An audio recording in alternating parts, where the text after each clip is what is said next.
स्वागत है दोस्तों आप सब किसी को चारापोना की और एक नए वीडियो पर। दोस्तों आज की जो वीडियो है दोस्तों ये एक बहुत ब्लॉकबस्टर वीडियो है ही, साथ ही साथ कुछ वाइटल इंफॉर्मेशन भी इस वीडियो में मैं आप लोगों के साथ देने वाला हूं, क्योंकि ऐसा ही कुछ वाइटल इंफॉर्मेशन फिलहाल मेरे सामने आया है जो कि आप लोगों के सामने रखना बेहद जरूरी है। दोस्तों आपको तो पता ही है कि 12 अगस्त को कोर्ट की नेक्स्ट हियरिंग की डेट है, यानी जो लोग मेरे वीडियो हर रोज देखते हैं उन लोगों को ऑलरेडी तो पता चल ही चुका है कि नेक्स्ट 12 अगस्त को सीबीआई वर्सेस प्रियंका सिंह और रिया चक्रवर्ती ने जो झूठी एफआईआर डाली थी प्रियंका सिंह के ऊपर, उस केस की एक हियरिंग होने वाले हैं। तो उस केस की हियरिंग के दिन दोस्तों ना ही सिर्फ यह सामने आएगा कि रिया चक्रवर्ती क्यों ये झूठा एफआईआर किसकी कहने पर किया था, बल्कि यह भी सामने आएगा कि सुशांत सिंह राजपूत की मौत क्यों हुआ था। यह भी चीज सामने आ सकते हैं दोस्तों। कैसे आ सकते हैं मैं आप लोगों के सामने रख रहा हूं, क्योंकि बहुत एक क्रूशियल चीज है ये, क्योंकि जिस दिन यह प्रूव होने वाला है कि रिया चक्रवर्ती को किसने बहला फुसला कर ये एफआईआर करने पे मजबूर किया, या फिर रिया चक्रवर्ती क्या खुद से ही ये एफआईआर किया था प्रियंका सिंह के अगेंस्ट पर, जो कि उस दिन प्रूव होने वाला है। बल्कि ये प्रूव होते होते ये भी प्रूव हो जा सकते हैं कि सुशांत भाई की मृत्यु किस वजह से हुआ, क्यों किया गया, कैसे होगा, मैं आपके सामने रख रहा हूं।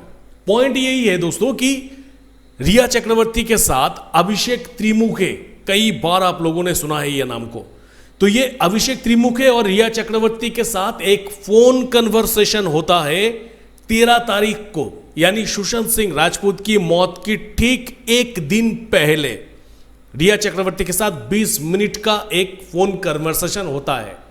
तो कोर्ट में रिया चक्रवर्ती को जब पूछा जाएगा, यह चीज ऑब्वियसली पूछा ही जाएगा कि आपने ये प्रियंका सिंह के खिलाफ ये जो एफआईआर दर्ज की है वो क्यों की है और कौन सी मतलब एविडेंस के बेसिस पे की है, जो कि ऑलरेडी मैं आप लोगों के सामने रख चुका हूं कि कोर्ट ने ऑलरेडी ये ऑर्डर पेश कर दिया है कि रिया चक्रवर्ती को कोर्ट में आकर यह प्रूव करना होगा कि वो जो प्रियंका सिंह के खिलाफ जो एफआईआर फाइल की थी और फाइल करने के बाद जिस एफआईआर को लेके सीबीआई ने प्रियंका सिंह के ऊपर इन्वेस्टिगेशन शुरू की थी, जिसमें सीबीआई ने यह रिपोर्ट दिया कि रिया चक्रवर्ती की दिया हुआ एफआईआर जिसके बेस करके हम लोग प्रियंका सिंह के ऊपर इन्वेस्टिगेशन कर रहे थे, वो रिया चक्रवर्ती की पूरी एफआईआर ही फर्जी है। यानी इतना दिन से हम लोग प्रियंका सिंह के ऊपर फालतू की शक कर रहे थे। तो आई होप कि आपको प्लॉट समझ में आ गया। तो कोर्ट को अब रिया चक्रवर्ती को कहना होगा कि ये आपने जो एफआईआर दी है वो तो फर्जी निकला, सीबीआई ने तो फर्जी डिक्लेयर कर दिया, तो फिर आपने ये फर्जी एफआईआर क्यों की।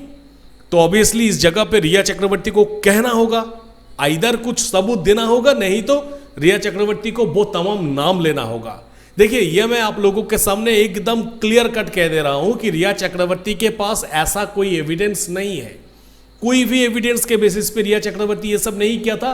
रिया चक्रवर्ती ये सब कुछ किया था क्योंकि उनको ये करने के लिए कहा गया था, क्योंकि उस टाइम पे जो फ्रंट लाइनर थे सुशांत सिंह राजपूत की जस्टिस को आगे बढ़ाने के लिए वो थे प्रियंका सिंह। यानी आप याद करके देखिए 2021, 22, 23 के टाइम पर सुशांत सिंह राजपूत की परिवार के अंदर से बस प्रियंका सिंह जी ही ऐसा व्यक्ति है जो कि सुशांत सिंह राजपूत की जस्टिस की फ्रंट लाइनर के हिसाब से सामने आए थे।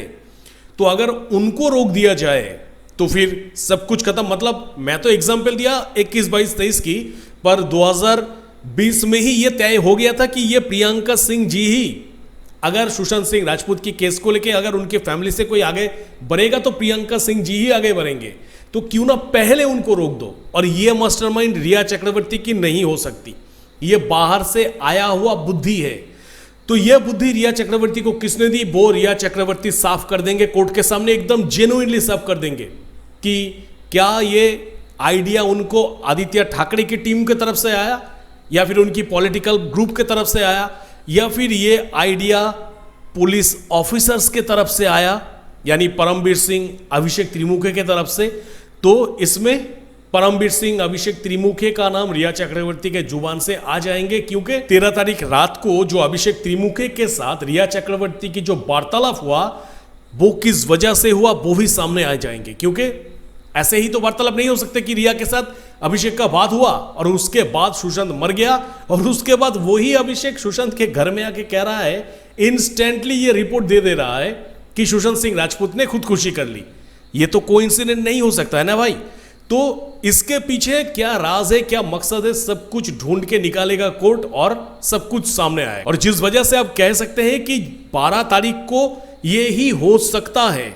I hope, wish for the best की यही हो कि कोर्ट में जब रिया चक्रवर्ती की इस फॉल्स एफआईआर की सुनवाई हो, जब रिया चक्रवर्ती से उनकी बात सुना जाए, उस टाइम पे ये चीज हमारे सामने आए। क्योंकि एक बात है कि बातों से बात बढ़ते हैं, तो रिया चक्रवर्ती की तरफ से जब एक एक बातों की आंसर आएगा उसके बाद बात तो बढ़ेंगे, क्योंकि जो ऑपोजिशन, जो वकील है, लॉयर है, वो तो क्रॉस क्वेश्चन करेंगे। तो क्रॉस क्वेश्चन करते करते एक ऐसी जगह पे आना ही होगा, क्योंकि केस जो है, केस ज्यादा कुछ नहीं है, कुछ चुनिंदा नाम है जो नाम को लेके ही ये पूरा केस यानी पूरा एसएसआर का केस बनते हैं।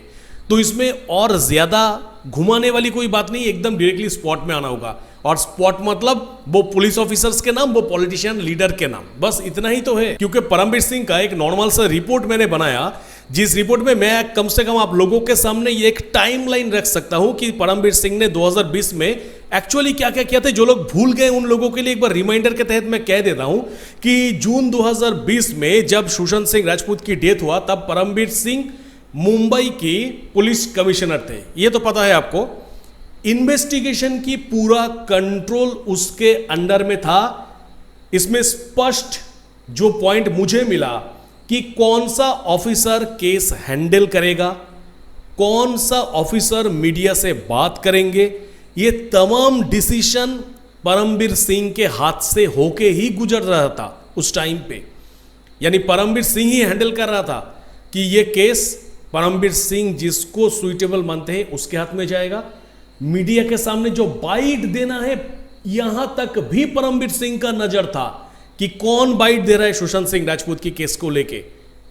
मतलब आप सोच के देखिए दोस्तों कि कितना कंट्रोल्ड था सुशांत की केस परमबीर सिंह के हाथ में। उसी के साथ साथ जब बिहार की जो पुलिस आए थे इन्वेस्टिगेशन करने के लिए, उस टाइम पे परमबीर सिंह ने ही कह दिया था कि मुंबई पुलिस फेयर इन्वेस्टिगेशन कर रहे हैं, सही तरीके से सब कुछ हो रहे हैं। और जिस वजह से बिहार पुलिस को सुशांत सिंह राजपूत की केस डिटेल्स देने पर मना किया था, यही परमबीर सिंह ने। क्यों? क्या मुंबई पुलिस फेयर इन्वेस्टिगेशन कर रहे हैं? क्योंकि उसी साल सुप्रीम कोर्ट ने सीबीआई को कह दिया कि मुंबई पुलिस का जो इन्वेस्टिगेशन हो रहा है, इसमें हमें शक हो रहा है और जिस वजह से सुशांत की केस सीबीआई के हाथ में दे दिया जाए। तो मुंबई पुलिस उस टाइम पे अगर सही इन्वेस्टिगेशन कर रहे थे, तो फिर सुप्रीम कोर्ट क्यों सुशांत की केस उठा के सीबीआई के हाथ में डाल दिया? मतलब इस जगह में परमबीर सिंह ने जो एक्सक्यूज रखा सुशांत की केस अपने हाथों में रखने के लिए, वो तो हाथ से निकल गया। और उसी के साथ साथ परमबीर सिंह भी फर्जी निकल गया।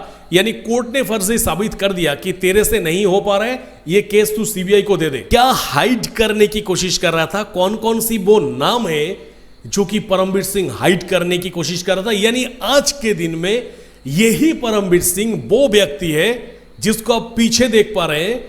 ये परमबीर सिंह सब कुछ जानता है सुशांत सिंह राजपूत की केस का टोटल चीज। वो अगर चाहते हैं तो एक दिन में तो छोड़िए, 1 घंटे के अंदर कोर्ट के सामने खड़े होके सब किसी को उजागर करके जो मेन कल्प्रिट है उनको फांसी तक लेके जा सकता है। यही परमबीर सिंह, इतना औकात है उनके अंदर। और जो कि ऑलरेडी कोर्ट से लेके पूरी लॉयर ग्रुप को पता चल चुका है कि परमबीर सिंह कभी भी कुछ नहीं कहेंगे। और जिस वजह से कोर्ट की तरफ से नॉन बेलेबल वारंट जारी कर दिया है कि उन लोगों के खिलाफ नॉन बेलेबल वारंट हो, परमबीर के खिलाफ एक एफआईआर लो, एफआईआर लेके उसके बाद उसके ऊपर एक्शन लो।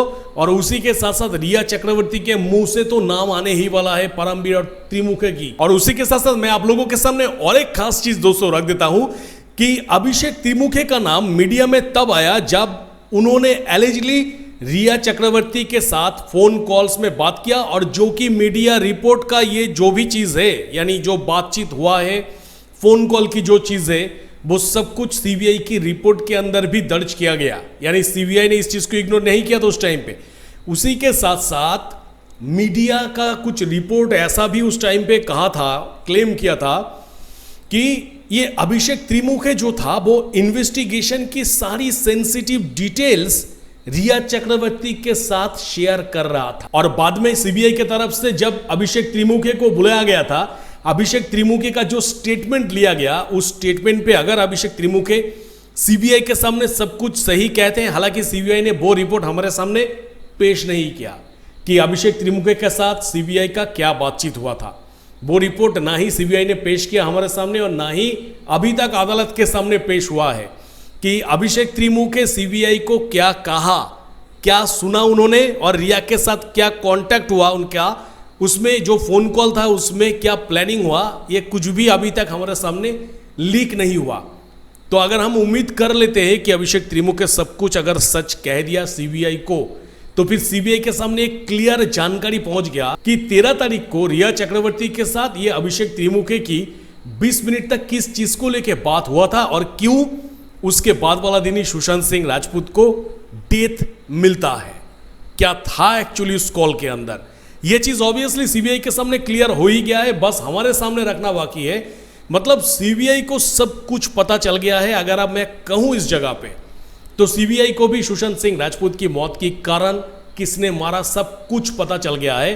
बस शायद वो प्रॉपर रिपोर्ट नहीं जो कि हमारे सामने या फिर कोर्ट के सामने आना चाहिए, क्योंकि ऑलरेडी मैंने आप लोगों के सामने और एक वीडियो में ये प्रूव कर दिया कि सीबीआई की जो ऑनेस्ट ऑफिसर्स थे उन्होंने ये क्लेम किया कि कुछ करप्ट ऑफिसर सीबीआई की, जो लोग नहीं चाहते हैं कि सुशांत सिंह राजपूत की केस में सुशांत को जस्टिस मिले, वो लोग लगातार कोशिश किया कि किस तरीके से इन पॉलिटिकल फिगर्स को ये सब करप्टेड पुलिस वाले को बचाया जाए। पर और नहीं दोस्तों, 12 तारीख सामने आ गया है, बस और 2 दिन की बात है, सब कुछ पानी की तरह क्लियर हो जाएगा। अगर रिया चक्रवर्ती कोर्ट में जाकर सब कुछ सच कहते हैं, और ऑब्वियसली उनको सच कहना ही होगा, क्योंकि ये जो हाइड एंड सीक, ये जो झूठ की जो खेल चल रहा था, वो अब खेलने की टाइम नहीं है। अब जो है कि सच कहकर जितना ज्यादा हो सके अपनी सजा को कम करना होगा, और यही फायदेमंद की बात है। और मुझे लगता है कि रिया चक्रवर्ती ये काम ही करेंगे, तो जिस वजह से 12 तारीख को जितना सच आना है वो तो आ ही जाएगा, और अगर नहीं आते हैं तो फिर अगले आने वाले डेट में तो सब कुछ क्लियर हो ही जाएगा। यानी लाख बात की एक बात कि सुशांत की केस में सब कुछ पानी की तरह क्लियर होने वाला है। अगले आने वाले डेट पे 16 तारीख को दिशा सालियन की केस की सब कुछ क्लियर होने वाले हैं। मतलब अब आने वाले जो टाइम है, इस टाइम में हमें और कुछ देखने की जरूरत नहीं है, क्योंकि हम सक्सेस की बहुत करीब आ चुके हैं। तो दोस्तों, आपको क्या लगता है कि 12 तारीख कोर्ट में क्या होने जा रहे हैं? क्या 12 तारीख को ही ये केस की सब कुछ हमारे सामने आ सकते हैं, या फिर कुछ दिन और भी समय लगेगा? जो भी आपका ओपिनियन है, आप कमेंट सेक्शन पे कमेंट जरूर करिएगा। तो मिलेंगे मेरे नेक्स्ट किसी वीडियो पे। टिल देन सब कोई खुश रहिएगा, बढ़िया रहिएगा।